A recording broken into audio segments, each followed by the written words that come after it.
नमस्कार, आप सभी का हमारे यूट्यूब चैनल ज्ञानगंज में पुनः स्वागत है। हम इस समय मौलिक अधिकार पढ़ रहे हैं। मौलिक अधिकार पर एक क्लास आपकी हो चुकी है। संविधान के भाग 1, भाग 2 की चर्चा भी हो चुकी है। भाग 3 इस समय मौलिक अधिकार चल रहा है। मौलिक अधिकार की जनरल इंट्रोडक्शन हमने दिया। आर्टिकल 12 और 13 के बारे में बताया आपको विस्तार से। आज समानता का अधिकार पढ़ना है हमको। आर्टिकल 14 से समानता का अधिकार स्टार्ट हो जाता है। पहला पार्ट उसमें समानता का अधिकार। समानता का अधिकार पढ़ें उससे पहले कुछ इंपॉर्टेंट पॉइंट, जितने मौलिक अधिकार हम लोग जो पढ़े हैं से संबंधित जितने भी इंपॉर्टेंट पॉइंट है सबको एक जगह हम जो है लिख लेते हैं। ठीक है, तो यहाँ पर जो एक एक पॉइंट करके लिखा जाएगा, चार्ट नहीं बनाया जाएगा। चार्ट नहीं बनाते हैं, डायग्राम नहीं बनाते हैं, ऐसे ही लिख लेते हैं। ठीक। सबसे पहला तो हमारा जो मौलिक अधिकार है मुख्य रूप से अमेरिका से लिया गया है, अमेरिका के संविधान से लिया गया है। ऐसा नहीं कि हूबहू उसको उतारा गया है, वहाँ से प्रभावित सबसे ज़्यादा प्रभाव वहाँ का पड़ा है, अमेरिका के संविधान का। इसके अलावा ब्रिटेन का एक मैग्ना कार्टा जो आया था 1212वीं सदी में, ठीक है, 1215 के आसपास। फ्रांस की क्रांति का भी प्रभाव दिखता है, आयरिश संविधान का भी प्रभाव दिखता है। इवन 1935 के अधिनियम के भी कई सारे प्रावधान इस पे रखते हैं। लेकिन अगर ये क्वेश्चन आता है कि हमारा मौलिक अधिकार कहाँ से लिया गया है, तो हम कहेंगे अमेरिका के संविधान से लिया गया है मुख्य रूप से, है ना। यहाँ पे लिखा जाए जिससे के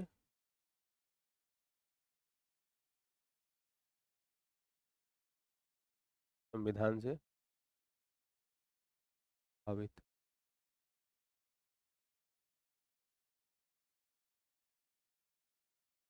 पहला पॉइंट आपका। दूसरा पॉइंट, मूल अधिकारों पर चर्चा करने के लिए संविधान में कई सारी समितियां बनी थी, छोटी छोटी। कई लोग चर्चा कर रहे थे, लेकिन इस पर पुनः विचार के लिए एक उपसमिति बनाई जाती है। मतलब पुनः विचार होगा, जो कई सारी समितियां, कई सारे लोग मिलकर अपना मत देते हैं, एक मौलिक अधिकार बनता है। उसके बाद पुनः इस पर विचार किया जाए, इसके लिए समिति बनती है। वो उपसमिति बनती है। उपसमिति क्यों बनती है? पुनः विचार के लिए। और इसकी अध्यक्षता करते हैं, अध्यक्ष कौन थे? जेबी कृपलानी।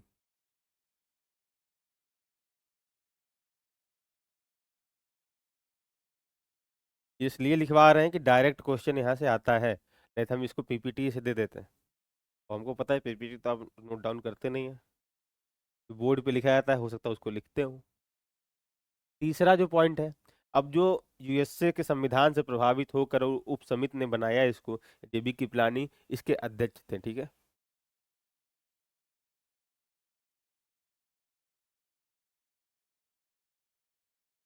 के अध्यक्ष थे। इस उपसमिति ने निर्णय लिया कि मौलिक अधिकार को संविधान के भाग 3 में रखा जाएगा। भाग 1, भाग 2, भाग 3 क्यों नहीं ऊपर नीचे इनको रखा गया?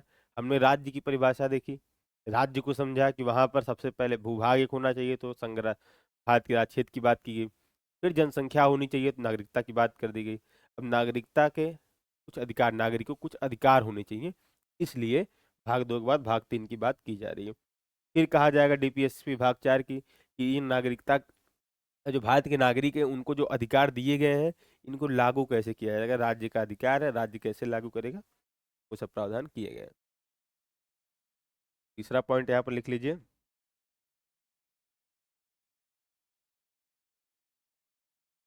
भाग 3। ऊपर हेडिंग डाल लीजिएगा, आपको मौलिक अधिकार से रिलेटेड हम लिखवा रहे हैं। भाग 3 कितने प्रकार के? 6 प्रकार के। वर्तमान में मूल संविधान में कितने थे? 7 प्रकार के थे। ठीक है,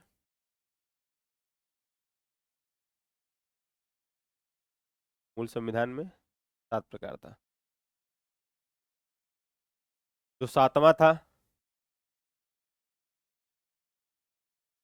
या फिर उसको हम सातवां नहीं कहेंगे, वो छठवां था, छठवां को हटा दिया गया तो 7 हो गए। तो 6th नंबर का जो था, जो हटाया गया है, वो जो था वो संपत्ति का अधिकार। आर्टिकल 31, आर्टिकल 31 संपत्ति,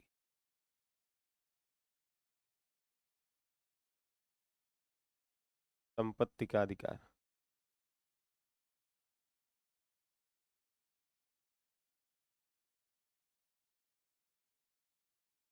कैसे हटाया गया? 44वां संशोधन 1970 के द्वारा इसको हटा दिया गया। 44वां संशोधन आप लिख लीजिएगा यहाँ पर, ठीक। संशोधन। और इसको मूल अधिकार से हटाकर अनुच्छेद 300 में डाल दिया गया। 300 के ए में अब डाल दिया गया। ये जो 6 प्रकार है,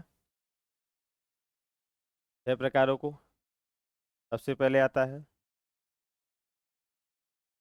समानता का, अनुच्छेद 14 से लेके 18, 5 प्रकार का।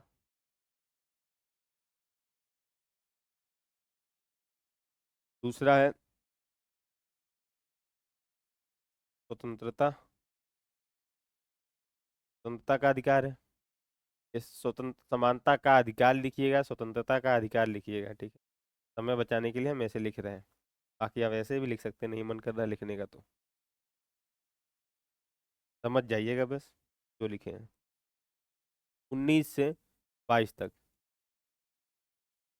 4 प्रकार, ये सब क्लास में पढ़ चुके हैं हम। एक जगह इसको बस जो है लिख ले रहे हैं, ताकि रिवाइज करने में फ्यूचर में जब कभी भी हमको क्विक रिवाइज करना हो तो सिर्फ 1 से 2 पेज में हम रिवाइज कर लें उसको। फिर शोषण के विरुद्ध, शोषण नहीं होना चाहिए किसी का, शोषण के विरुद्ध। ये कहाँ है? 23 और 24, 2 प्रकार।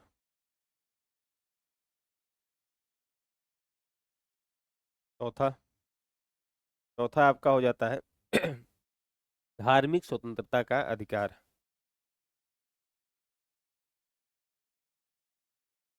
धार्मिक स्वतंत्रता,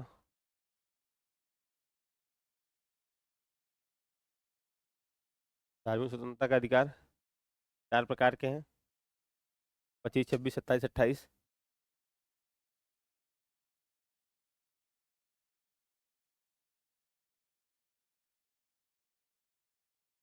इसके अलावा 5वां भी यहीं लिख देते हैं, अल्पसंख्यक वर्गों के हितों के लिए बनाए गए प्रावधान। अल्पसंख्यक,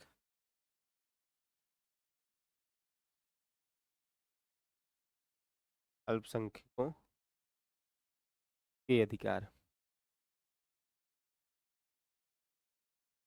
अब जगह लास्ट में अधिकार निहित है, ये रहेगा 29 और 30, 2 प्रकार। एक छठवां लिख लीजिए आप,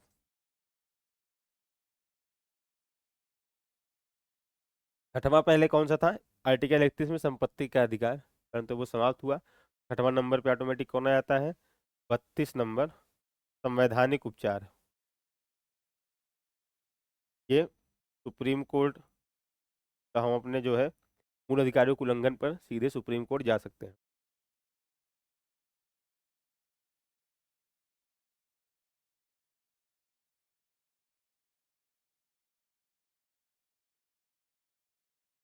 इसके अलावा हमने जो है आर्टिकल 12, 12 में देखा राज्य की परिभाषा, 13 में देखा विधि, कोई भी विधि अगर संविधान सॉरी मौलिक अधिकार से इतर है या मौलिक अधिकार से क्लैश करती है तो वो शून्य मान ली जाएगी, उस हद तक जहां तक वो इससे क्लैश कर रही है। इसके बाद 33, 34, 35, ये तीनों की 33 है सुरक्षा बलों से संबंधित है। वहीं पर 34 है मार्शल लॉ कहीं लागू हो जाता है। और 35 है कि राज्य का ये दायित्व है कि वो जो है संविधान में या विधियां बनाएगा जिससे जो है मौलिक अधिकारों का क्रियान्वयन हो सके। और राज्य की परिभाषा हमने 12 में देखी, राज्य क्या है। चलिए इसके बाद और जो मौलिक अधिकार से इंपॉर्टेंट कई सारे पॉइंट हैं वो देख लेते हैं।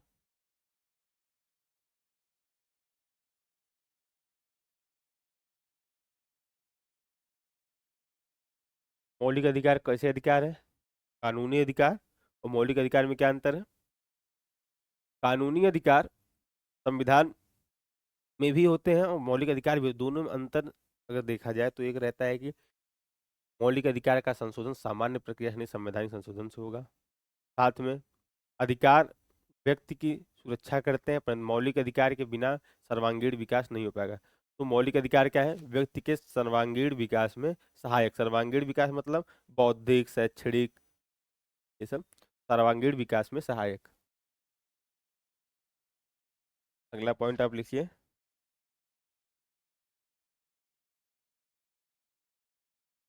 कितने पॉइंट हो गए? 3 पॉइंट।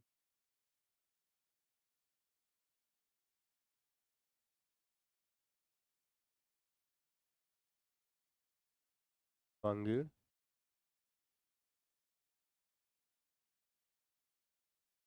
विकास में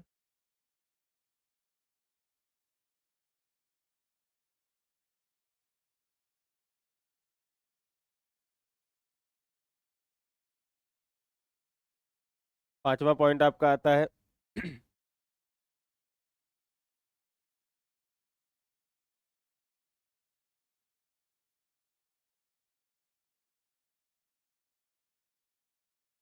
अस्थाई नहीं है। अस्थाई नहीं है। क्यों अस्थाई नहीं है? क्योंकि इनको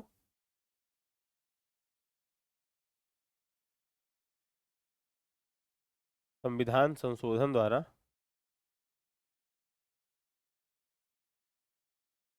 आर्टिकल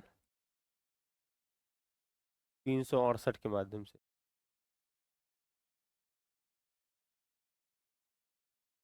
हटाया जा सकता है।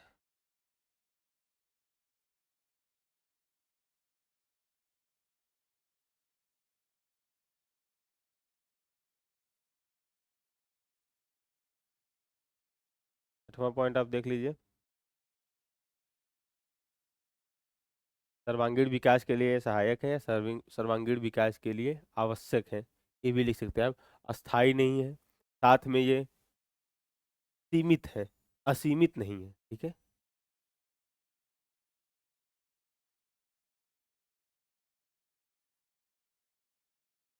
सीमित है मतलब उचित प्रतिबंध लगाया गया है इनके ऊपर।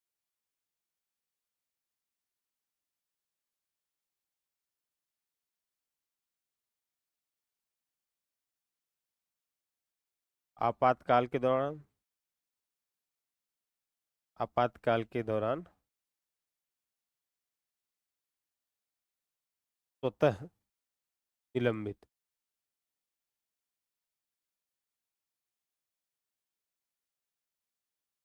अपवाद स्वरूप दो आर्टिकल स्वतः निलंबित नहीं होते हैं, ऐसे अपवाद हैं।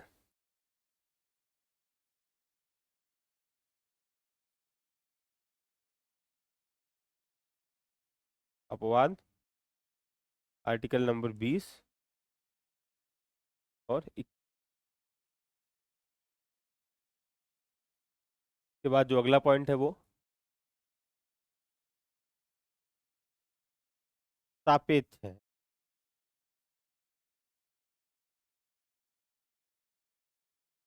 सापेक्ष मतलब किसी के सापेक्ष मिले, ऐसा नहीं कि निरपेक्ष है, इनके ऊपर कोई प्रतिबंध ही नहीं। राज्य के विरुद्ध दावे हैं, सापेक्ष इसलिए कह रहा है किसी के विरुद्ध हमें मिल रहा है।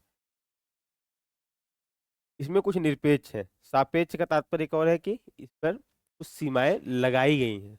जितने मौलिक अधिकार हमारे हैं सब पर कुछ सीमा या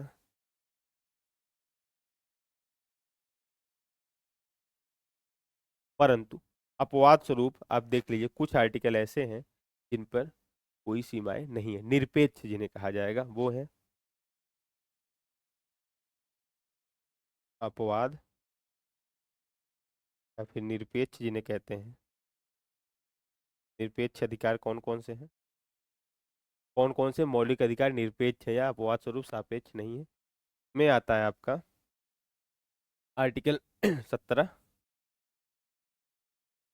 आर्टिकल नंबर 23, आर्टिकल नंबर 24। ये कुछ आर्टिकल आपके हैं जो कि सापेक्ष के अलावा निरपेक्ष हैं। बाकी सारे आर्टिकल जो है जितने मौलिक अधिकार हैं सब आपके जो है सापेक्ष हैं।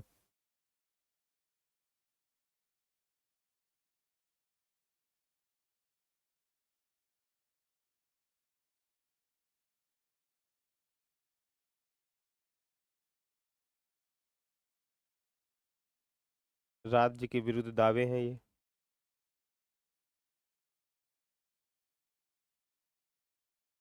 जितने भी मौलिक अधिकार हैं सब राज्य के विरुद्ध हैं, परंतु कुछ मौलिक अधिकार ऐसे हैं जो व्यक्तियों के विरुद्ध भी हैं। ठीक है।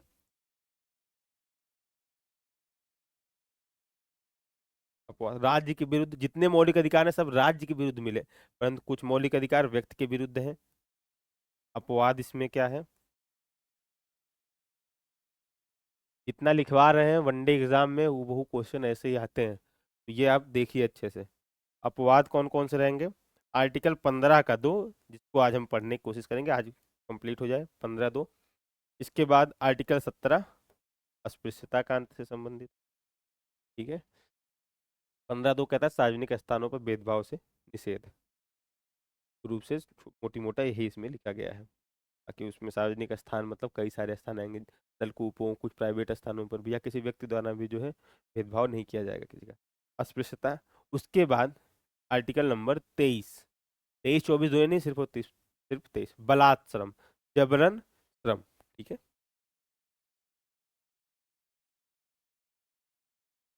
कौन कौन सा पॉइंट आपका हो गया है? स्थायी, सीमित, सापेक्ष, राज्य के विरुद्ध दावे, और कुछ बच रहा है?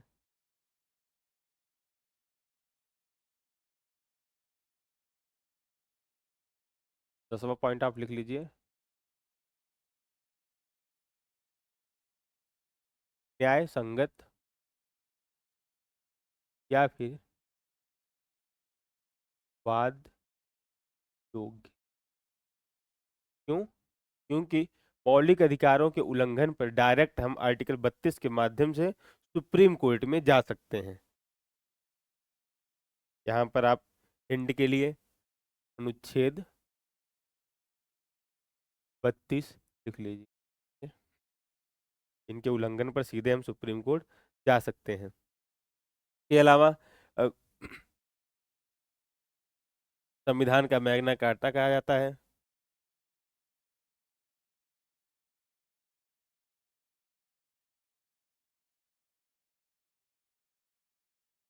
संविधान का मैग्ना कार्टा, भाग 3। ठीक है ना, संविधान का मैग्ना कार्टा।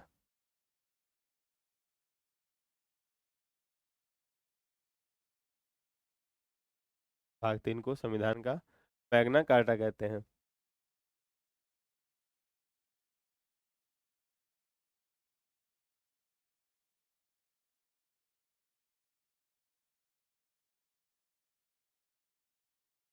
इनको सर्वोच्चता प्राप्त है, सर्वोच्च। क्यों सर्वोच्च है? आर्टिकल 13 क्या कहता है? कोई भी विधि मौलिक अधिकार का उल्लंघन नहीं कर सकती है। एक आच्छादन का सिद्धांत पढ़ा था, एक पृथक्करण का सिद्धांत पढ़ा, दो सिद्धांत भी हमने पढ़े थे। ढक लेना और अलग अलग रहना, तो आर्टिकल 13 में वो बातें हमने देखी थी, सर्वोच्च है अन्य विधियों पर। या आप जो है ब्रैकेट में लिख आच्छादन का, आच्छादन का सिद्धांत, या फिर पृथक्करण का सिद्धांत। पृथक्करण का,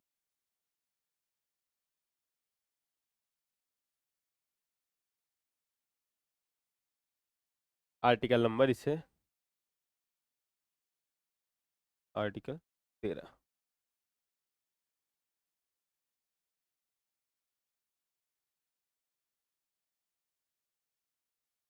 ये सामाजिक और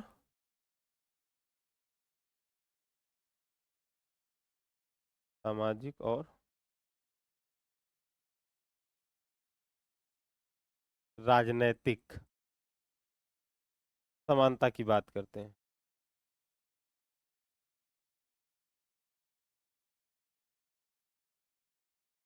आर्थिक समानता नहीं।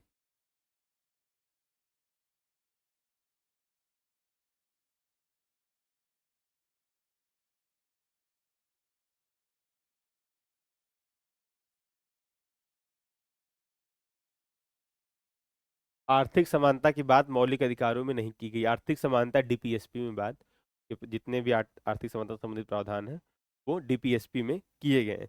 कहीं ना कहीं लोग जो है जब 103वां संविधान संशोधन हुआ, ईडब्ल्यूएस जोड़ा गया, उसको कहते हैं ये संविधान में आर्थिक समानता की बात करता है। जब जबकि अगर उसका ईडब्ल्यूएस का मूल उद्देश्य देखा जाए, उसके प्रावधान कई सारे ऐसे जो आर्थिक है, विभेद करने के लिए आर्थिक प्रावधान रखा गया है, ठीक है ना। बाकी उसका मूल उद्देश्य आर्थिक समानता के लिए नहीं, सामाजिक समानता लाना उसका मूल उद्देश्य है। वहाँ संविधान का भी जो है उद्देश्य है सामाजिक समानता लाना, ठीक है ना। उद्देश्य की बात यहाँ पर देखी जाएगी ईडब्ल्यूएस में।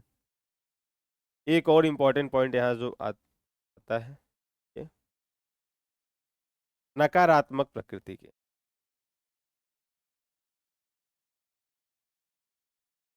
नकारात्मक प्रकृति।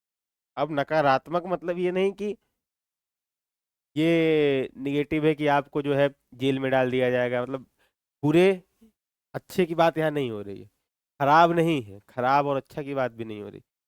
नकारात्मक इसलिए कहा जाता है, कहीं ना कहीं ये राज्य पर प्रतिबंध आरोपित करता है, प्रतिबंध लगाता है। जहां पर भी आप देखेंगे, जैसे एक एग्जांपल लेते हैं, अगर ये पानी का गिलास है,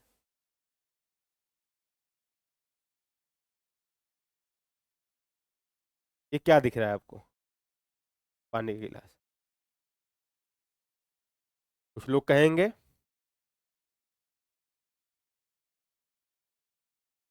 आधा भरा है, और कुछ लोग कहेंगे आधा खाली है। तो दो दृष्टिकोण हुए देखने के। एक और एग्जांपल समझते हैं। आप क्लास में आए, ठीक है, और तीन स्थिति बनी, तीन स्थितियां बनी।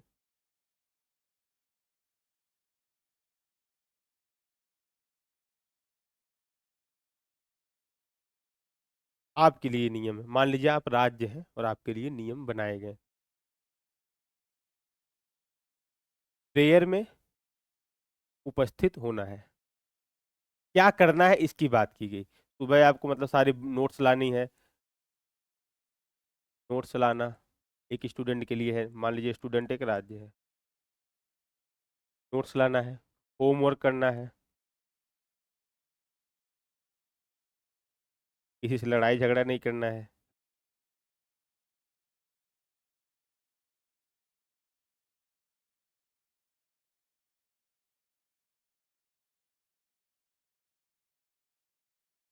ये कुछ प्रावधान किए गए।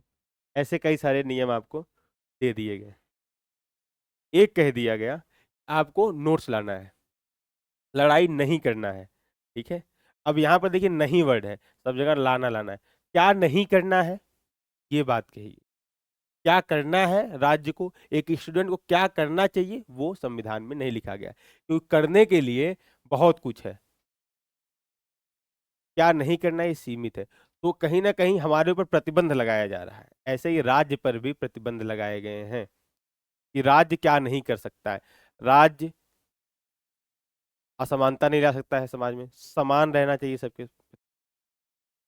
तो नकारात्मक प्रकृति अच्छे बुरे से संबंधित नहीं है, वहां पर राज्य पर प्रतिबंध से संबंधित है, इसलिए उसको नकारात्मक वहां कह दिया गया है। चलिए, ये कुछ इंपॉर्टेंट पॉइंट हो गए आपके, 14 पॉइंट है। देखिए और कुछ आपको समझ में आएगा तो यहाँ आप पॉइंट ऐड कर सकते हैं। एक बार चेक किया जाए, हाँ 14 पॉइंट ही है।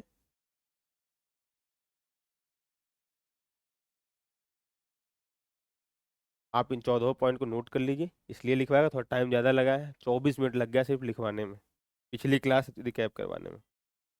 पिछली क्लास में और कुछ बातें थी, ये जो प्रावधान अब हम बता रहे हैं आपको, जितने भी प्रावधान हम बता रहे हैं, ये हम सिद्धांत बता रहे हैं, अधिकार की चर्चा यहाँ पर हो रही है। तो अधिकारों की जो भी बात हो रही है, ये कुछ लोगों के लिए इम्पोर्टेंट नहीं है, जो एसएससी या वनडे एग्जाम या फिर यूपीएससी के स्टूडेंट मात्र हैं, उन्हीं के लिए है। नेट जेआरएफ के यूनिवर्सिटी में आप पढ़ते हैं उसके लिए है, यूजीसी है, एमए है, ठीक है। ये कुछ प्रावधान दिए गए हैं यहाँ पे, छोटे छोटे मौलिक अधिकार के समय ही बता दिए गए। मौलिक अधिकार एक ऐसा चैप्टर है जो कि आपको सिर्फ पॉलिटी नहीं, आपको जो है एथिक्स से लेके कई सब्जेक्ट में आपको इसका यूज होता है, एसए में भी लिखने को आता है अगर आप यूपीएससी से एग्जाम में है। तो इस पर विचारकों के विचार भी, सिद्धांत भी पता होने चाहिए आपको।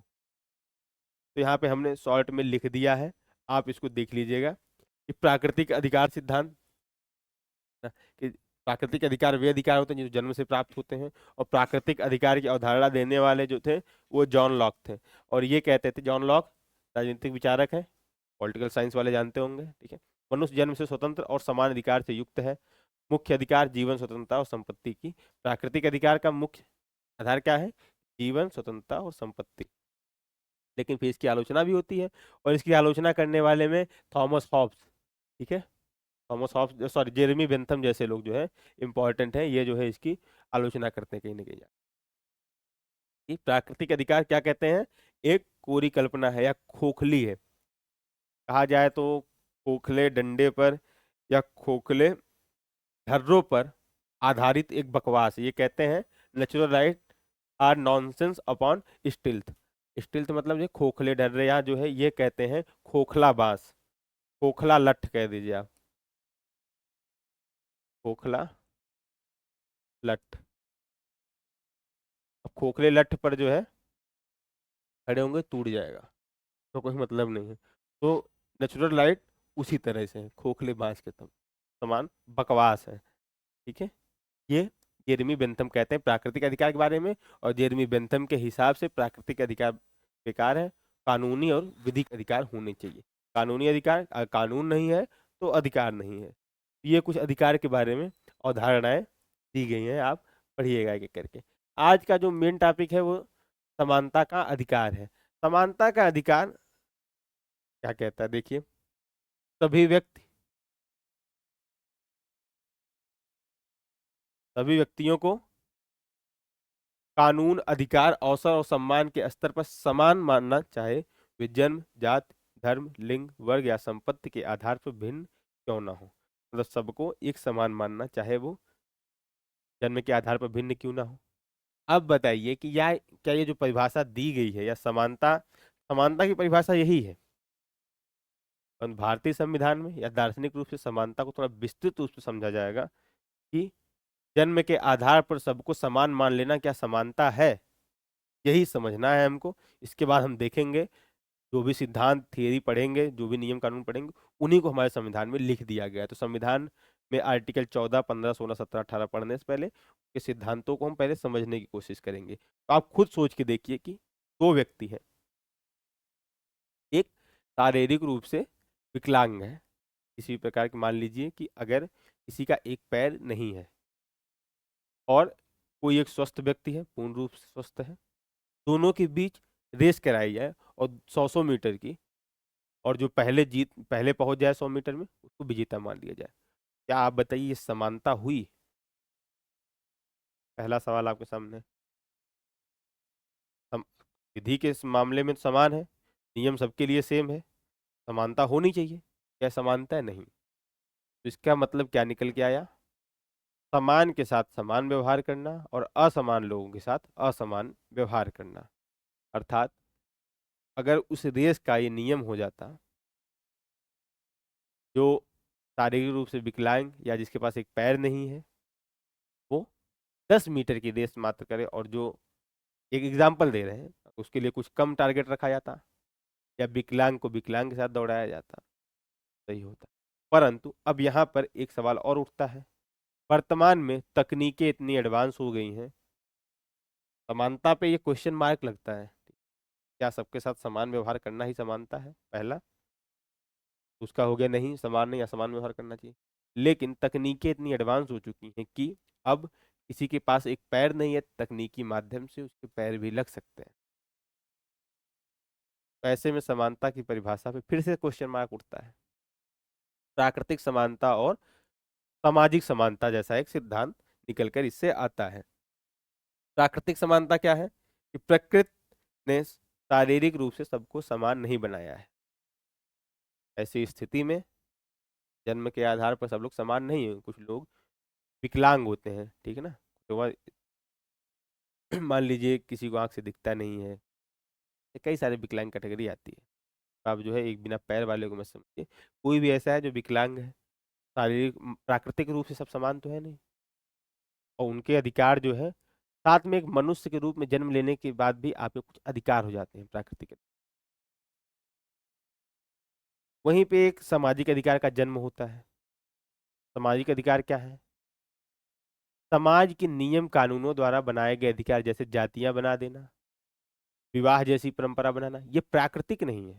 ठीक है, हम कहते हैं कि जो हमारे इस कल्चर में कहा जाता है कि शादियां, जोड़ियां जो है ऊपर से बनकर आती हैं, 7 जन्मों का नाता है, कहने की बातें हैं। समझा जाए तो चलिए, वो आप अगर धार्मिक रूप से देखें तो अभी धार्मिक रूप अपना जो है तो बचा के रखिए, बाद में कहीं यूज करिएगा। यहाँ क्लास में धार्मिक जो है होने की जरूरत नहीं है आपको। आप समझिए कि जो है प्रकृति जो है पहले से कुछ कानून नहीं बनाई है, उसको समाज ने बनाया है। परंतु ये सामाजिक समानता और प्राकृतिक समानता आप समझ गए। वैसे अब देखा जाए तो कुछ सामाजिक समानताएं ऐसी हैं जो सदियों से चली आ रही हैं और उसको हम प्राकृतिक समानता मान लेते हैं। एग्जाम्पल के तौर पर अगर देखा जाए तो महिलाओं की स्थिति, महिलाओं की स्थिति पहले से या समाज ने ऐसा बना दिया या ऐसा मान लिया कि महिलाएं शारीरिक रूप से पुरुषों से कम सक्षम है। दूसरा, बुद्धि के रूप में पुरुषों के समान नहीं है। परंतु अगर देखा जाए तो विचार तो एकदम खोखले हैं, क्योंकि अगर यूपीएससी जैसे एग्जाम में देखा जाए तो टॉप रैंकर में महिलाओं की संख्या ज्यादा है, जबकि एग्जाम में बैठने के परसेंट से देखा जाए, एग्जाम देने के परसेंट से देखा जाए तो उनकी संख्या कम है, परंतु सिलेक्शन उनका बहुत अधिक रहता है। ठीक है, तो जो सामाजिक रूप से बनाया गया था कि महिलाएं शारीरिक रूप से अक्षम है या बुद्धि के रूप से जो है पुरुषों के समान नहीं है, धीरे में डरपोक है, ऐसी कुछ अवधारणाएं समाज में बना दी गई। कहीं ना कहीं ये इतने लंबे समय से चलती आ रही अवधारणाएं थी कि समाज ने इनको प्राकृतिक मान लिया। जन्म से ही महिलाएं जो है डरपोक होती हैं या बुद्धि में कम होती हैं, शारीरिक रूप से कम सक्षम होती हैं।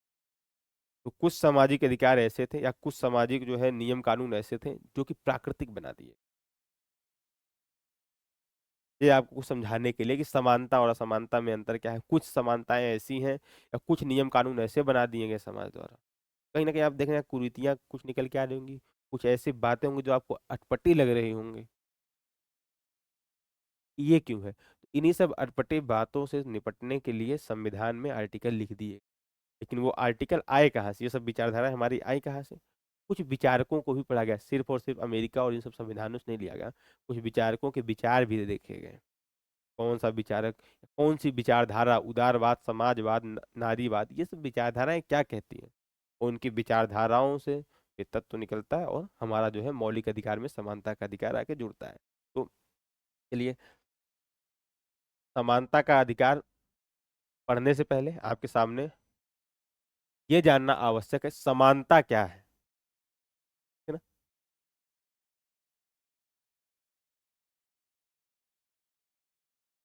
समानता क्या है,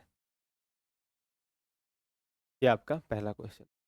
तो समान के साथ समान व्यवहार करना और असमान के साथ असमान व्यवहार करना ही समानता है। एक थियरी ये निकल कर यहाँ पर आई। या इसको कहा जाए समानता क्या है, तो क्योंकि हम भारतीय संविधान पढ़ रहे हैं तो कुछ जो है उसके पॉइंट भी उसी हिसाब से लिखा जाएगा।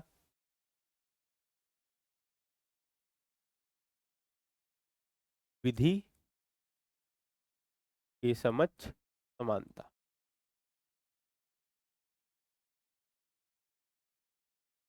विधि के समक्ष सब लोग समान हैं, लेकिन वो विधियां एक जैसी नहीं होनी चाहिए सबके लिए। वो विधियां जो है समान के लिए अलग विधि होनी चाहिए, असमान के लिए अलग विधि होनी चाहिए।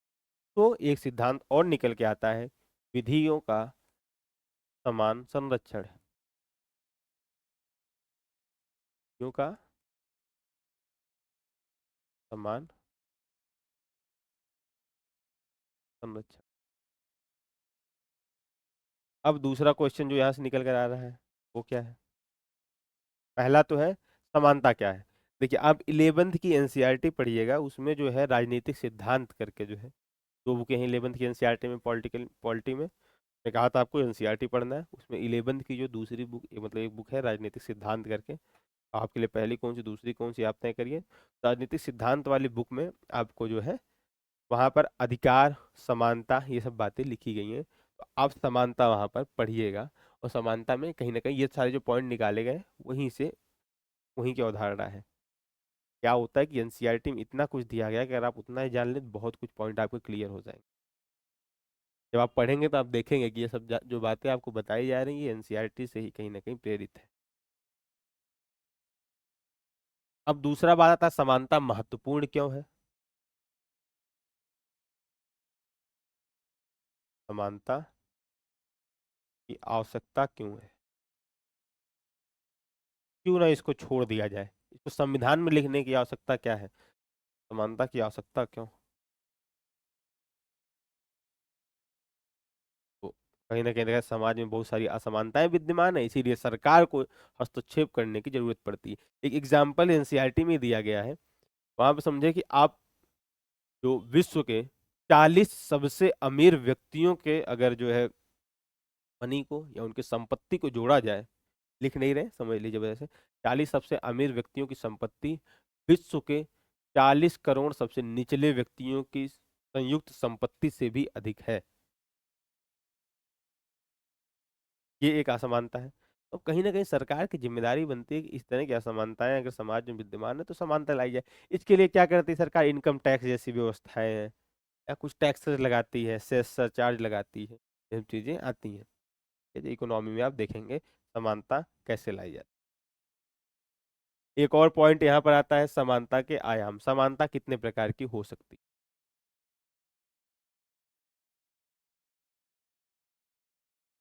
समानता के आयाम, या समानता कैसे लाई जाए, समानता क्यों लाई जानी चाहिए, इसका जवाब मिला। अब समानता के आयाम मतलब समानता कैसे लाई जाए, किस किस क्षेत्र में समानता लाई जाए, तो यहाँ पर आता है एक पॉइंट, कानूनी समानता, रूल ऑफ लॉ, विधि का शासन होना चाहिए या विधि के समक्ष समानता होनी चाहिए। दूसरा है राजनैतिक समानता,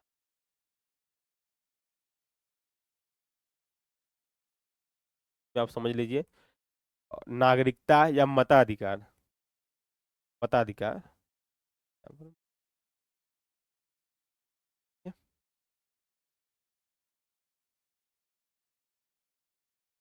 इसी प्रकार सामाजिक समानता और आर्थिक समानता।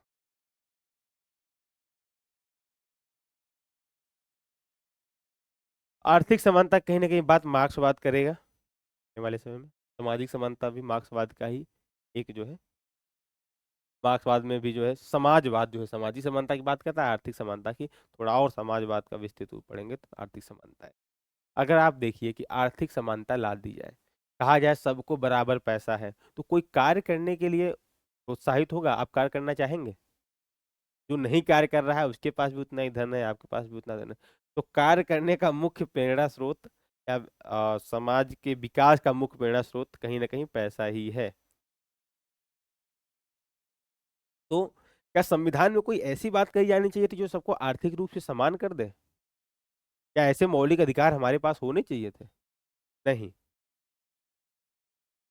संपत्ति का अधिकार भी था, वो सामाजिक ऐसा नहीं था सबको एक समान किया, उनके संपत्तियों के जो व्यक्ति थे उनके संपत्ति पर उनका अधिकार दिया कि आपकी संपत्ति बिना आपके परमिशन कोई आपकी संपत्ति को अधिग्रहित नहीं कर सकता है।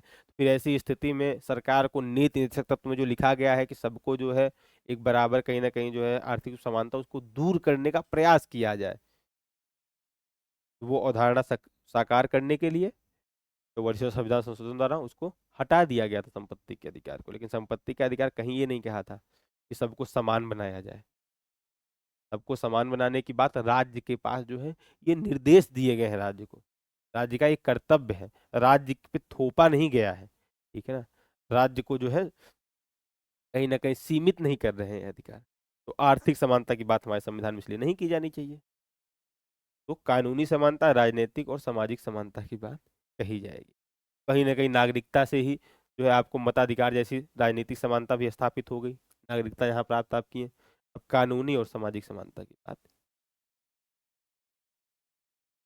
यही जो है हमारे आर्टिकल में या समानता के अधिकार जो हमारे भारतीय संविधान में दिए गए हैं, उसका मूल आधार यही सब है। यही जो हमने पॉइंटों पे चर्चा की। सबसे पहले आप खुद से क्वेश्चन करिए, समानता क्या है, या समानता की आवश्यकता क्यों है, फिर समानता के आयाम क्या है। तो ऑटोमेटिक आपको खुद ही समझ में आएगा कि आर्टिकल में लिखा क्या होना चाहिए। समानता की अवधारणा का विकास, अब देखते हैं समानता की अवधारणा धीरे धीरे प्राचीन काल में कैसी थी, मध्यकाल में कैसी थी, और फिर वर्तमान काल में कैसी। तो प्राचीन काल में अगर समानता को देखा जाए तो बहुत ही सीमित थी। कास्ता थी, वर्ण व्यवस्था थी, कुलीन वर्ग की प्रधानता थी। ठीक है ना। मूल रूप से प्राचीन भारत या प्राचीन काल में भारत या विश्व में भी देखा जाए तो समाज असमानता आधारित था। फिर मध्यकाल आया, लोग धीरे धीरे जो है समानता की मांग करने लगे, परंतु मध्यकाल में भी धार्मिक प्रभुत्व अधिक था। धार्मिक समानता की वहां बात की जाती थी। धर्म के समझ समझ जो है ये कहा जाता था कि आप सब लोग एक समान, सब लोग आके धर्म में जो है, जैसे इस्लाम धर्म में देखा जाए सबको जो है सजदा करने का, मस्जिद में जाने का अधिकार रहता था। ठीक है। चर्च, उलेमा, पादरी, ये सब यहाँ लिखा गया है। धार्मिक प्रभुत्व मुख्य रूप से मध्यकाल में था, और धार्मिक रूप से समानता लाने की बात की जा रही थी। अभी भी कानूनी या जो है संवैधानिक रूप से समानता नहीं लाई जा रही थी। सामाजिक असमानताओं को ईश्वरीय व्यवस्था माना गया, कि समाज में जो असमानताएं विद्यमान है, एक कथन है कि एक व्यक्ति जो यहाँ पर जन्म लिया, वो उसके पूर्व जन्मों का पाप है कि वो जो गरीब घर में पैदा हुआ, अमीर घर में पैदा हुआ। ये बहुत बड़े बड़े विचारक भी जो इस तरह के विचार देते हैं, और जो पॉलिटिकल साइंस पढ़ते हैं वहां देखते हैं। ठीक। तो मध्यकाल में भी ईश्वरीय सत्ता माना गया, या ये कहा गया कि समानता ईश्वर की देन है। अब उसके बाद आता है आधुनिक काल या पुनर्जागरण काल, जिसे कहे 16वीं सदी से शुरू होता है। ठीक है। पुनर्जागरण का काल, पुनर्जागरण। ठीक है। धर्म सुधार आंदोलन होते हैं इस बीच कई सारे। पुनर्जागरण मतलब लोग जो है अधिकारों की मांग करने लगते हैं। मैकियावेली कहा जाता है पुनर्जागरण, मैकियावेली कई सारे सिद्धांत आते हैं, उन सिद्धांतों की मांग होने लगती है, पुनर्जागरण होता है। धर्म सुधार आंदोलन कई सारे होते हैं। प्राकृतिक अधिकार सिद्धांत एक आता है। ठीक है। जैसा कि हमने जो अभी जॉन लॉक को देखा था, प्राकृतिक अधिकार को सिद्धांत देते हैं। ठीक है। फ्रांसीसी क्रांति, अमेरिकी क्रांति होती है, फ्रांसीसी क्रांति होती है, कई सारी क्रांतियां होती हैं वैश्विक स्तर पर। या भारत में भी देखा जाए तो स्वतंत्रता संग्राम होता है, या कई सारी क्रांतियां हो रही होती हैं। हम लोग जो है समय समय पर क्रांति के माध्यम से अंग्रेजों से अधिकार की मांग करते हैं, तो समानता की मांग करते हैं। फ्रांसीसी क्रांति यहाँ सबसे प्रेरणा, आधुनिक काल में ऐसे कई सारी क्रांतियां होती हैं, इन सबसे प्रेरणा मिलकर समानता जैसी अवधारणा आती है। और ये आधुनिक काल से ही राजनीतिक, कानूनी और सामाजिक समानता की अवधारणा स्पष्ट रूप से उभरती है ना। कौन कौन सी, इसके पहले राजनीतिक, कानूनी या सामाजिक समानता अवधारणा नहीं थी मध्यकाल। और अगर कहीं कभी भी क्वेश्चन आता है कि मध्यकाल और के अलावा प्राचीन काल में राजनीतिक समानता जैसी अवधारणा थी, कानूनी समानता जैसी अवधारणा थी, वो कहीं ना कहीं स्टेटमेंट गलत आपका हो जाएगा। ठीक है ना। समानता संबंधित कुछ प्रमुख विचारक हैं, फिर वही है कि जो यूजीसी नेट या फिर जो है पॉलिटिकल साइंस, या मतलब जो भी पॉलिटिकल साइंस ग्रेजुएशन में लिए हुए हैं, में लिए हुए हैं, या फिर कोई बच्चे जो यूपीएससी की तैयारी कर रहे हैं, उन सब के लिए ये विचारकों को भी पढ़ना इंपॉर्टेंट हो जाता है। ठीक ना। और आम जनता के लिए भी, कि बड़े बड़े बंदे नहीं, ऐसा होता है कि फला ने कहा था, कोई जो है एक बच्चा कोई बात बोले और कोई बुजुर्ग कोई बात बोले, तो बुजुर्ग की बात को ज्यादा ऑथेंटिकेट कई बार समाज में माना जाता है। ठीक है ना। तो ये जो है कहीं ना कहीं हमारे बड़े बुजुर्ग हैं, जो हमारे विचारक हैं, ये हमारे बड़े बुजुर्ग हैं। हमारे देश के भी कुछ बड़े बुजुर्ग अभी आगे इस विचारक के रूप में आएंगे, जो समानता की बात करते हैं। ठीक है। तो हमारे बड़े बुजुर्ग क्या कह गए हैं ये समझिए। सभी मनुष्य जन्म से स्वतंत्र और समान है, जॉन लॉक का विचारक। उन्हें प्राकृतिक समानता का, प्राकृतिक अधिकार का सिद्धांत इन्होंने दिया था। ठीक ना। तो जॉन लॉक क्या कहते हैं, सभी मनुष्य जन्म से स्वतंत्र और समान है, प्राकृतिक अवस्था में सभी को समान अधिकार प्राप्त है। ठीक ना। तो प्राकृतिक समानता की बात करते हैं। समता का स्वरूप कानूनी समता, लीगल इक्वलिटी, कानून की नजर में कोई श्रेष्ठ या हीन नहीं होना चाहिए। थॉमस हॉब्स आते हैं, ये भी अपने विचार देते हैं कि मनुष्य मनुष्य के लिए भेड़िया है। यहाँ पर एक लैटिन भाषा की कहावत निकलती है, man is wolf of, wolf to man. प्राकृतिक अवस्था में सभी मनुष्य शारीरिक और मानसिक रूप से लगभग समान है, यही समानता संघर्ष का कारण बनती है। तो ये कह रहे हैं कि समानता नहीं होनी चाहिए, समानता अगर रहेगी तो वो समस्या का कारण बनेगी। रूसो क्या कहते हैं, जीन जैक रूसो, रूसो भी कहते हैं मनुष्य जन्म से स्वतंत्र है, परंतु हर जगह बेड़ियों से जकड़ा हुआ है। असमानता का मूल कारण रूसो मानते हैं निजी संपत्ति है। फिर इन्हीं रूसो के सिद्धांतों को आगे जो है मार्क्स कहीं ना कहीं जो है, या फिर मार्क्स के बाद देखा जाए लेनिन, फिर आते हैं माओवाद, भी मार्क्स के बाद के ही आगे जाके चरम रूप हो जाता है। तो ये निजी संपत्ति की अवधारणा को, मतलब असमानता का मूल कारण निजी संपत्ति मानते हैं कौन, जीन जैक रूसो। कि संपत्ति अगर जो है समान कर दिया, समाज में समानता, कहीं ना कहीं आर्थिक समानता की ये बात कर रहे हैं, नैतिक एवं सामाजिक समानता। कार्ल मार्क्स इसके बाद आते हैं, ये आर्थिक समानता की बात कर रहे हैं। उसके बाद जो है महात्मा गांधी आते हैं, जो हमारे भारत के बड़े बुजुर्ग हैं, वो महात्मा गांधी। ये क्या कहते हैं, इनके विचार थोड़ा अच्छे से देख लेते हैं। सभी मनुष्य नैतिक रूप से समान है, समाज का अंतिम व्यक्ति भी उतना ही महत्वपूर्ण है जितना कि समाज का कुलीन वर्ग, ठीक है ना। समता का स्वरूप, कहीं ना कहीं महात्मा गांधी जो समाजवादी एक तरह से विचारक रहते हैं, हम पूर्ण तरीके से इनको समाजवादी नहीं कह सकते, कहीं ना कहीं उसके प्रति ज्यादा इनका झुकाव है। समता का स्वरूप देखा जाए तो नैतिक और सामाजिक समता होनी चाहिए। महात्मा गांधी क्या कहते हैं, समता नैतिक और सामाजिक होनी चाहिए, अस्पृश्यता का विरोध होना चाहिए, और ट्रस्टीशिप का इन्होंने सिद्धांत दिया। गांधी की समता करुणा और नैतिकता पर आधारित थी। बी आर अम्बेडकर एक हमारे और बड़े बुजुर्ग हैं, और कहीं ना बहुत इंपॉर्टेंट व्यक्ति हैं भारतीय संविधान को लेकर देखा जाए, ठीक है। भारत में असमानता का मूल जाति व्यवस्था, ये भारत में असमानता का मूल कारण जाति व्यवस्था को मानते हैं। केवल कानून पर्याप्त नहीं, इनका मानना है केवल कानून पर्याप्त नहीं है, क्योंकि कानून में हमारी जाति व्यवस्था समाप्त करने की बात नहीं की, सिर्फ कानून पर्याप्त नहीं है कि समाज में समानता हो। इन्होंने कहा समाज में समानता लाने के लिए समानता का स्वरूप कैसा होना चाहिए, सामाजिक, कानूनी और आर्थिक रूप से भी समानता होनी चाहिए। सकारात्मक भेदभाव होना चाहिए, आरक्षण की बात इन्होंने सकारात्मक भेदभाव की। और कहीं ना कहीं बी आर अम्बेडकर आरक्षण के खिलाफ भी थे, वो ये नहीं चाहते थे कि यहाँ के लोगों को आरक्षण प्रोवाइड करवाया जाए। बी आर अम्बेडकर आरक्षण के खिलाफ थे। Equality is meaningless without social democracy. और इन्होंने एक इनका और जो है महत्वपूर्ण कथन है कि संविधान लागू होते ही 26 जनवरी 1950 को ही जैसे संविधान लागू हुआ, राजनीतिक समानता भारत में स्थापित हो गई। संविधान लागू होते ही भारत में राजनीतिक समानता स्थापित हो गई है। अब संविधान का उद्देश्य है भारत में सामाजिक और आर्थिक समानता लाना। ये इनका जो है बहुत ही इंपॉर्टेंट एक कथन था। अंबेडकर के विचार भारतीय संविधान के अनुच्छेद 14 से 18 का आधार बने हैं। इनकी जो विचारधाराएं थी वही जो है हमारे संविधान के 14 से 18 का आधार बनी है। कहीं ना कहीं आप देखेंगे सामाजिक, कानूनी और आर्थिक समानता, इनसे पहले भी जो विचारक आए, अब अंबेडकर के पास ये सब दिमाग कहाँ से आया, इससे पहले जो पाश्चात्य विचारक थे इन्होंने इन सब चीजों की चर्चा की थी, फिर उसको पढ़े, अपने वैचारिक स्तर पर जिसको समझे कि उचित क्या है अनुचित क्या है, और फिर उन्होंने ऐसी समानता की बात की। ठीक है? समानता के प्रमुख प्रकार, कितने प्रकार की समानता जो हमने आयाम देखे थे, 4 आयाम, कानूनी समानता, राजनीतिक समानता, सामाजिक समानता और आर्थिक समानता। तो राजनीतिक समानता संविधान लागू होते ही स्थापित हो गई थी, कानून के समक्ष समानता की बात कही गई है संविधान में, और सामाजिक समानता, तो संविधान का मुख्य उद्देश्य क्या है, सामाजिक समानता लाना। निष्कर्ष क्या निकलता है, समता की अवधारणा केवल शासन व्यवहार नहीं बल्कि ऐसी सामाजिक व्यवस्था का निर्माण है जहाँ हर व्यक्ति गरिमा, अवसर और न्याय के साथ जीवन जी सके। ठीक है, समानता की अवधारणा की परिभाषा यहाँ पर दे दी है। अब भारत के संविधान में समानता की क्या स्थिति है। भारतीय संविधान में भाग 3 मौलिक अधिकार में समानता का अधिकार अनुच्छेद 14 से 18 के अंतर्गत दिया गया है।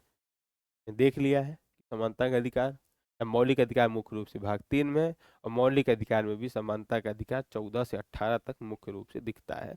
और उसमें भी जो है आर्टिकल 14 क्या कहता है और 15 क्या कहता है, इन सबको एक एक करके पढ़ा जाएगा। यह अधिकार मतलब समानता का अधिकार भारतीय लोकतंत्र की रीढ़ माना जाता है, क्योंकि बिना समानता के न तो स्वतंत्रता सार्थक है और न ही न्याय।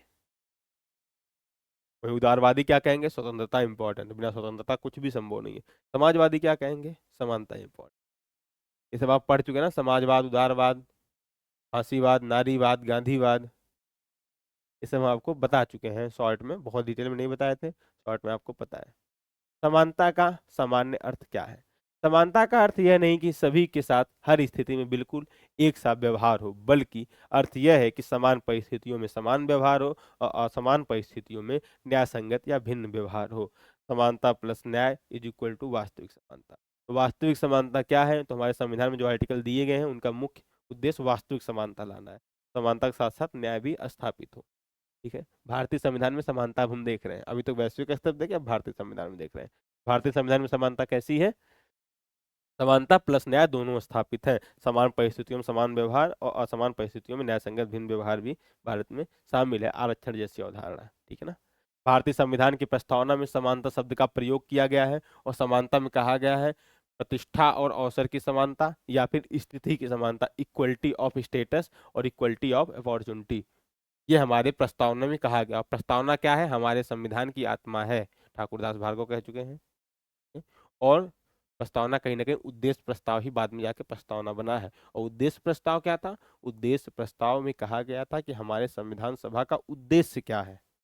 और पंडित जवाहरलाल नेहरू द्वारा 13 दिसंबर को उद्देश्य प्रस्ताव जो है संविधान सभा के समक्ष रखा गया था। और ये स्थिति की समानता, अवसर की समानता जो अवधारणा है, इसी से निकलता है विधि के समक्ष समानता। ठीक है ना। और विधि का समान संरक्षण और कहीं ना कहीं रूल ऑफ लॉ, विधि का शासन। यह अवधारणा 3 स्रोतों से प्रभावित है। देखिए यहाँ पर तीनों स्रोत आपको दे दिए गए जो हमने अभी चर्चा की। स्थिति की समानता का क्या तात्पर्य है? यहाँ पर आपको बताया गया है कि भारतीय समाज में लंबे समय से जाति धर्म की समानता क्या कहना चाह रही है। भारतीय हमारे संविधान में जैसे या हमारे समाज में जो आप लोग जानते होंगे कि बहुत पुराने समय से लोगों से भेदभाव किए जाते हैं, जन्म के आधार पर, लिंग के आधार पर, ठीक है, जात के आधार पर, वंश के आधार पर, ऐसे कई सारे भेदभाव किए जाते हैं। तो ऐसी स्थिति में स्थिति की समानता का अर्थ है सभी व्यक्तियों को समान सामाजिक गरिमा और सम्मान प्राप्त होना चाहिए। इसका उद्देश्य जन्म आधारित श्रेष्ठता को समाप्त कर व्यक्ति की पहचान उसके गुण कर्म योग्यता से स्थापित करना। कहीं ना कहीं ऋग वैदिक काल में जैसी सामाजिक समानता थी, लोग जो है जन्म आधारित वहां पर बात नहीं की, जन्म से कौन क्या बनेगा। स्थिति वर्ण मतलब उस कर्म के आधार पर उसकी जातियां निर्धारित होती थी, ऐसी जाति व्यवस्था होनी चाहिए। स्थिति की समानता भारतीय संविधान का सामाजिक नैतिक आधार है। अवसर की समानता क्या मतलब होता है? ऐतिहासिक वंचना, अशिक्षा और गरीबी के कारण भारत में अवसर कुछ वर्गों तक सीमित रह गए हैं, इसलिए जो है अवसर की समानता भी होनी चाहिए। तो इसके लिए जो है आरक्षण जैसी व्यवस्था की गई है। ठीक है ना। अब हमें पढ़ना है राइट टू इक्वलिटी। ठीक है ना, समानता का अधिकार। और समानता के अधिकार में मुख्य रूप से कौन कौन से जो है समानताएं दी गई, हमने बताया 5 प्रकार की समानताओं की बात की गई है, जिसमें भारतीय संविधान में समानता, मुख्य रूप से समानता का दर्शन क्या है, समानता का दर्शन यहाँ पर दे दिया गया आपको, है ना? भारतीय संविधान में समानता का उद्देश्य क्या है वो आपको पहले भी बता दिया गया। इसके पहले हमने क्या देखा, वैश्विक स्तर पर समानता की स्थिति क्या थी, या समानता चाहिए ही क्यों हमें। अभी तक जितनी बातों को, जितने प्रावधानों को आपने पढ़ा, उससे आपकी एक सोच विकसित हुई होगी। और उन्हीं सोच को जो है संविधान में आप देखेंगे आर्टिकल 14 से लेके 18 तक जो है हूबहू उतार दिया गया है। आप खुद ही जो है इतनी समस्याओं को और ये सारी परिस्थितियां देख के खुद के मन में आर्टिकल 14, 15, 16, 17, 18 पढ़ने से पहले कभी बैठ कर लिखिए एक पैराग्राफ कि इन असमानताओं को दूर करने के कैसे कैसे प्रयास किए जा सकते हैं। और जब आप लिखेंगे, फिर आप जब आर्टिकल 14, 15, 16, 17, 18 को पढ़ेंगे तो आप देखेंगे कि जो आपने अपनी कॉपी में लिखा कुछ ना कुछ उससे ही मिलती जुलती अवधारणाएं यहाँ पर लिखी गई हैं। तो अभी तक समझाने का जो अभी तक हमने समझा उसका उद्देश्य यही था कि आप समझ सकें। तो हम आर्टिकल 14 मुख्य रूप से डिटेल में कल से पढ़ेंगे, लेकिन आज हम आर्टिकल 14, 15, 16, 17 में लिखा क्या गया ये बता देते हैं, 17, 18 में। ठीक है। आपका ये कर्तव्य रहेगा कि आप अपने मन से बिना पढ़े एक कॉपी पेन उठाइएगा, उस पर लिखिएगा कि जितनी असमानताएं या आज जो विचारधाराएं आपके जो दिमाग में आपको कुछ बातें डाली गई, पहले हमने बताया कि असमानता कैसी है, उस असमानता को दूर करने के क्या क्या वैश्विक स्तर पर उपाय दिए गए हैं, अनेक जो भिन्न भिन्न विचारकों ने क्या क्या अपने मत दिए, कैसे असमानताएं दूर है ना।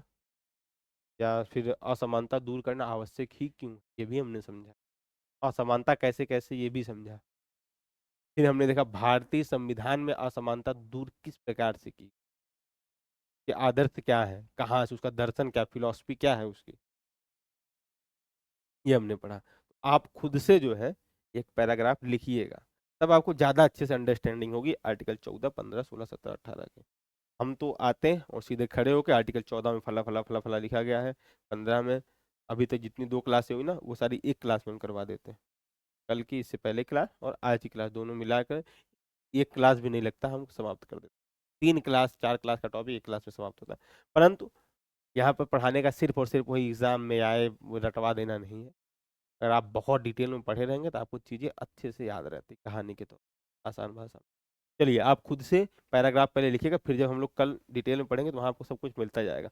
अभी देख लेते हैं आर्टिकल 14 में क्या कहा गया है। इक्वलिटी बिफोर लॉ, विधि के समझ समानता। इक्वल प्रोटेक्शन ऑफ लॉ, विधि का समान संरक्षण। ये दो बातें लिखा गया है लंबा चौड़ा सा ऐसे। या इसको एक तरीके देखा जाए, रूल ऑफ लॉ, आर्टिकल 14 संबंधित है रूल ऑफ लॉ, विधि का शासन। और इसी के अंतर्गत हमारे संविधान में आर्टिकल 14 में लिखा गया है इक्वलिटी बिफोर लॉ। अब अगर एक देखेंगे तो वहाँ ये 2 पॉइंट मिलेंगे आपको, इक्वलिटी बिफोर लॉ, ठीक है, और इक्वल प्रोटेक्शन ऑफ लॉ। 14 के बाद आर्टिकल 15 आता है, ठीक है ना। यहाँ पे देखिए तराजू भी इसीलिए दिया गया है, सब लोग सामाजिक रूप से समान है। आर्टिकल 15 क्या कहता है, no discrimination on ground of religion, race, caste, sex और प्लेस ऑफ बर्थ। जब आर्टिकल 15 में क्या लिखा गया, केवल वहां पे एक वर्ड भी यूज किया जाएगा, हम कल एक एक करके चर्चा करेंगे। केवल धर्म, वंश, जाति, लिंग, जन्म स्थान के आधार पर भेदभाव राज्य नहीं कर सकता। आप देखेंगे, आप जब खुद भी नोट्स बना रहे होंगे ना, यही सब बातें आप भी लिखेंगे, लगभग लगभग मिलती जुलती। हो सकता है उतने टेक्निकल वर्ड में ना लिखें, लेकिन जो समानता के अधिकार आर्टिकल 14 से लेकर 18 की समरी आएगी एक व्यवहारिक रूप से, वही आपके नोट्स में भी लिखी होगी, अगर आपने पीछे अभी तक जो है 1 घंटे का लेक्चर आपने अच्छे से अगर देखा। आर्टिकल 16 क्या कहता है, equality of opportunity in public employment, सरकारी नियुक्तियों में समानता का अधिकार, सरकारी नियुक्तियों में समानता होनी चाहिए, अपॉर्चुनिटी की समानता होनी चाहिए, ठीक है। आर्टिकल 17 वही क्या कहेगा, untouchability is abolished, it's practice is a punishable offence, मतलब कि छुआछूत, अस्पृश्यता कानूनी अपराध है, ठीक है ना, इसके तहत आपको दंड दिया जाएगा। अस्पृश्यता भी समाज में है, ये भी आपके दिमाग में आ रहा है, अस्पृश्यता है समाज में, फिर ये 17 डाल दिया गया था। सबको, जो लोग असमान है उनको भी जो है, मान लीजिए कोई विकलांग है या कम पैसे वाला है, कोई राजा महाराजा का लड़का है, लोग समान अवसर होना चाहिए। आर्टिकल 16 में बात कही गई। आर्टिकल 15 में किसी के साथ भेदभाव नहीं, ऐसा नहीं कि वो केरल में जन्मा है तो उसको नॉर्थ इंडिया में जो भेदभाव किया जाए, नॉर्थ ईस्ट का कोई इसको चाइनीज कहा जाए, ये सब गलत बातें हैं, ऐसी बातें हमें नहीं कहनी चाहिए, ठीक है। तो आर्टिकल 15 ऐसी बातें कर रहा है, तो ऐसी समानता होनी चाहिए। 14 क्या कह रहा है, equality before law, equality before law, equal protection of law, इसको तो आप अच्छे से पढ़े हैं। विधि की समझ समानता, विधि का समान संरक्षण, इसको मैंने बताया आपको। इसके अलावा आर्टिकल 17 हो गया, आर्टिकल 18 में क्या लिखा गया, नो टाइटल ऑफ नोबिलिटी, मतलब कि राज्य या कोई भी व्यक्ति किसी को उपाधि नहीं देगा, कि आप अपने आप को उपाधि खुद से नहीं लगा सकते। यहाँ पे देखिए कि हम राजा, मान लीजिए कि ग्वालियर, कोई अब राजा प्रजा कोई नहीं है, सब एक समान है। तो देखिए यहाँ पे ताज, मेडल वेडल इन सबको क्रॉस किया गया है ना, तो इस तरह की उपाधियां नहीं दी जाएंगी। लेकिन कुछ उपाधियां शैक्षणिक उपाधियां, जैसे कोई डॉक्टर है, डॉक्टर कह सकते हैं हम, ठीक है ना उसको, तो वो शैक्षणिक उपाधि, वो वैसी उपाधियां दे सकते हैं। तो एक एक करके, तो ये भी कहीं ना कहीं असमानता थी एक, इसको भी दूर करने का प्रयास किया गया संविधान द्वारा। आप खुद से लिखिएगा, कहीं ना कहीं हमने हिंट दे दिया है कि एक एक आर्टिकल में किस प्रकार की समानता की बात की गई। आप बिना पढ़े, रिक्वेस्ट का बिना पढ़े एक समरी बनाइएगा कि समानता के अधिकार में आर्टिकल 14 से 18 तक क्या क्या बातें लिखी गई होंगी, तभी आज की क्लास जो इतनी लंबी चौड़ी हुई है इसका महत्व समझ में आपको आएगा। यहाँ पर सबको, आप सब कुछ आपको दे दिया गया, के बाद ही क्लास आपकी आर्टिकल 14 से स्टार्ट होगी।